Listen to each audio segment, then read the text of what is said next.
Norberto, si me permitís, vamos a dar excepcionalmente la participación de un pequeño bonus track de algo pendiente y a pedido de él, con el respeto a su trabajo, vamos a acceder a dar de nuevo la palabra al doctor Darko Sustersic, si está por ahí.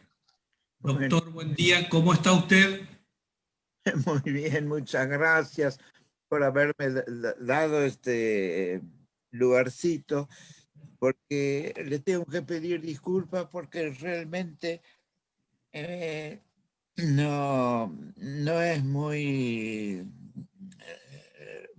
quizás muy lógico lo que estoy pidiendo, pero resulta que después de mi exposición, después de escuchar y de reflexionar varias de estos encuentros, eh, me he quedado con esta inquietud de presentarles algo que está haciendo un artista paraguayo y es director de una universidad muy importante, la UPAC, en Paraguay, que tiene muchísimas sucursales en todos los lugares, y es pintor, el profesor Viedma, Manuel Viedma, y no me dolería despedirme de este encuentro sin haberlo dado a conocer, sin que ustedes se enteren un mínimo de su obra.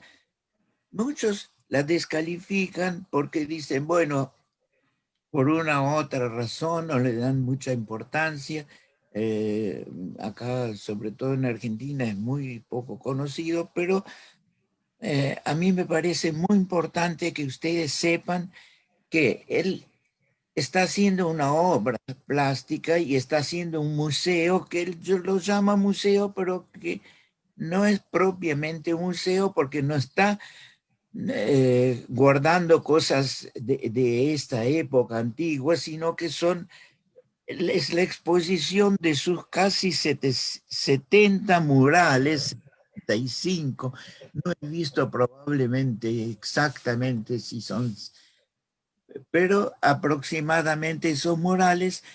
Y algunos, yo elegí ahora unos cinco murales, seis, que condenan un poco la historia de todas las misiones, condensan, pero que el año que viene, cuando ya estaría ahora inaugurado, pero con esta pandemia, bueno, se ha paralizado, pero que ustedes sepan que existe eso y que alguna vez vayan a visitarlo, y va a ser en San Ignacio Guazú, donde justamente fue la primer fundación.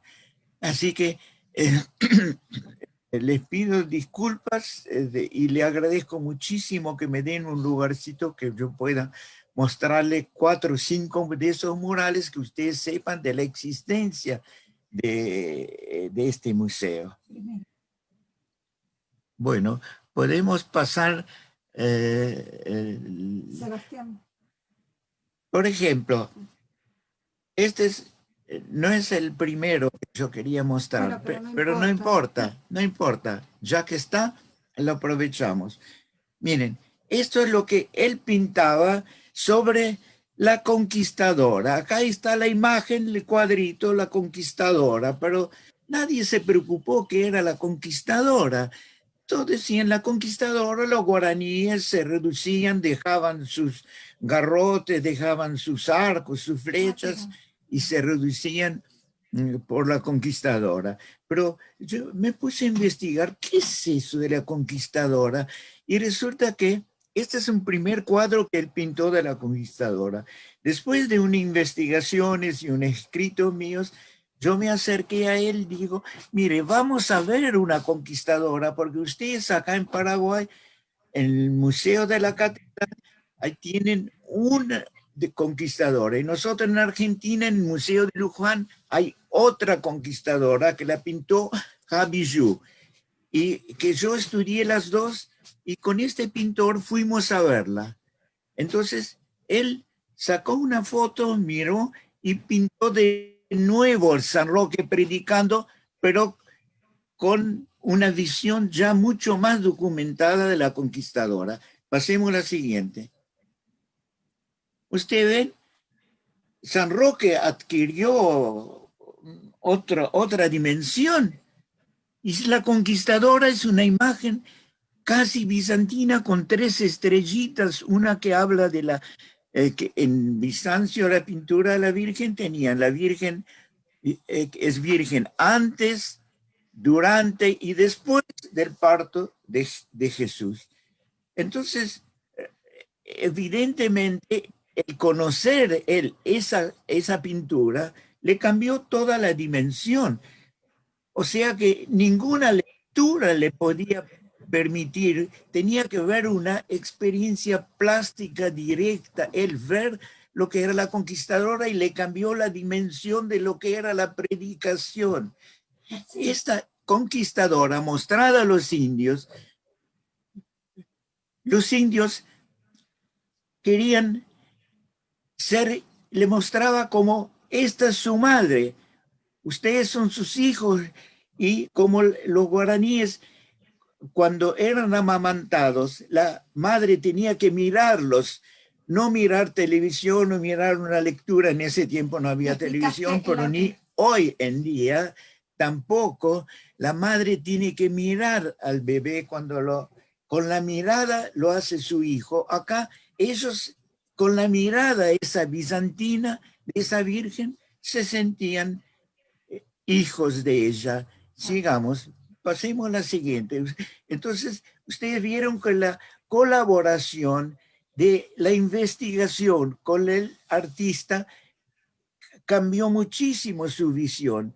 Acá están los guaraníes con los jesuitas mirando la fragua, como están trabajando, porque va a venir una gran invasión y eso fue la preparación para la batalla en Bororé. Ellos pasaron de la edad de piedra a la edad de hierro en pocos años, cosa que nos llevó miles de años nuestra cultura. Bueno, ahí están los guaraníes fascinados viendo cómo el hierro es maleable con el trabajo en el yunque, en la fragua. Y bueno, pasemos a la... Ustedes ven que es esta era la primera que les quería mostrar, que era la primera, cómo llegaron los jesuitas y no se los comieron.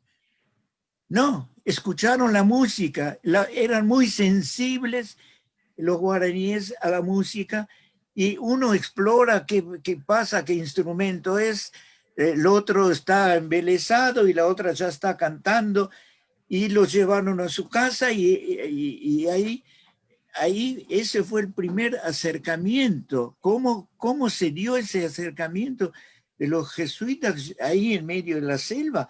Los tigres se lo comerían, los guaraníes lo acogieron en sus casas y empezó una convivencia y un compartir cosas que les cambió la vida a ellos, porque ellos tenían adentro condiciones que les permitían abrirse a eso. Pero ustedes vieron que a mí me conmovió ver esto. Yo he leído muchísimas veces que los jesuitas tocaban los violines y todo, pero ver la imagen, cómo lo representó este artista, a mí me conmovió y me decidí a colaborar. Yo he dirigido 2 maestrías de cultura jesuítica guaraní en Oberá y he dejado esto y me puse a colaborar con él y trabajar con él. Y me parece que hemos llegado a un acercamiento, una aproximación que no está totalmente en conceptos y en palabras, sino en imágenes, y que creo que es valiosa. Sí. Veamos otra más. Bueno, el gran cambio para los guaraníes fue aprender a escribir y leer. Leían, todos los pueblos tenían bibliotecas inclusive pusieron imprentas. Los guaraníes tenían fascinación por la lectura. Y acá este pintor me parece que lo representó realmente en una forma que podemos nosotros meditar sobre este tema.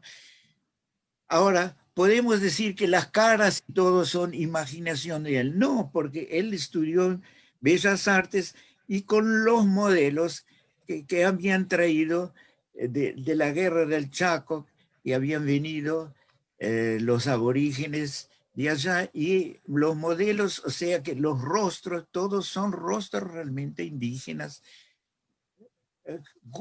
guaraníes o no guaraníes, pero son indígenas de la región. Siguiente. Pasemos al siguiente porque, claro, me estoy tomando tiempo. La agricultura. Acá vemos cómo está llevando la cosecha. Los campos eran divididos, el Tupambaé, la propiedad de Dios, la propiedad del indio, y entonces se repartía muy bien todo el tema de la cuestión social tan largamente debatida por tantas encíclicas. Allá en las misiones se resolvió de otra forma muy distinta, costumbres antiguas ya locales de los guaraníes, pero esta imagen está representando justamente la cosecha, el hombre que está llevando la cosecha, y repartida en la mitad iba el Tupambaé, la parte de Dios, la parte... Una pequeña mención a Ñembisú. Ah, Ñembisú Yobay. Sí. Bueno, pasemos a la siguiente. Ya estamos en la expulsión. Una pequeña. No, pero antes de llegar a la expulsión, miren, este hombre delante del museo hizo una escultura de un dicho guaraní que se dice Ñembisú Yobay, moler el maíz, como se muele el maíz en morteros, pero de dos lados opuestos. Yobay, el culata Yobay era una arquitectura de dos piezas opuestas, y acá se llama Ñembisú Yobay, moler el maíz de dos lados opuestos. Él hizo la escultura y pasó el presidente del Paraguay. Marito. Sí. Abdó. Bueno, no importa. Marito. Y vio esa escultura y la pidió para su casa, para la casa de gobierno delante, y con una inscripción mía donde yo explicaba que es el Ñembisú Yobay, que es justamente la réplica, la refutación de la dialéctica hegeliana, tesis, antítesis, síntesis, y después pasó a la sociedad con Marx y todo ellos. En cambio, acá hay una respuesta a eso, no es un avance lineal, sino de lados opuestos, los dos muelen en el mismo mortero. Y abajo está la explicación, la traducción mía de este Ñembisú Yobay, y está en la Casa de Gobierno. Siguiente. Ahora, o sea que este hombre captó en un momento la riqueza de esa expresión popular, Ñembisú Yobay, moler el maíz del mismo mortero de lados opuestos, que es una respuesta a nuestra dialéctica, que es esta lucha en las ideas y las ideologías europeas, y que a mí me pareció realmente impactante. Y él hizo una escultura de los dos, del mortero, dos mujeres moliendo de los lados opuestos. Siguiente. Y es una respuesta sobre todo para esta cultura globalizada hoy día, de una riqueza extraordinaria que viene de las misiones, que los jesuitas lo captaron y lo adoptaron, y es uno de los secretos de que pudo funcionar bien las misiones. Bueno. Ir redondeando, profesor. Con la expulsión están los jesuitas viejitos que están expulsados, las mujeres llorando, los indios están sin dirección y bueno, es una interpretación que él hizo que yo no lo quiso hacer porque realmente le entristecía muchísimo, yo le pedí y me parece que es realmente genial y que está interpretando el drama final de la expulsión. Bueno, me he excedido en el tiempo, pero los quiero invitar. Creo que el año que viene, cuando ya están los cimientos, están las losas, todo el museo. Ahora cuando se termina este tema de la epidemia y se va a inaugurar este museo con todos sus murales. Muy bien, doctor. Muchísimo es permitido. Muchísimas gracias, muy amable. Gracias por su participación. No sé si hay alguna pregunta para el doctor Darko Sustersi. Hacemos la habilitación de cámaras como hacemos habitualmente. No hay preguntas, doctor. Muy amable, muchísimas gracias por su aporte nuevamente. Probablemente yo pueda ser guía en algunas ocasiones de este museo. Bueno, lo vamos a visitar. Muchas gracias.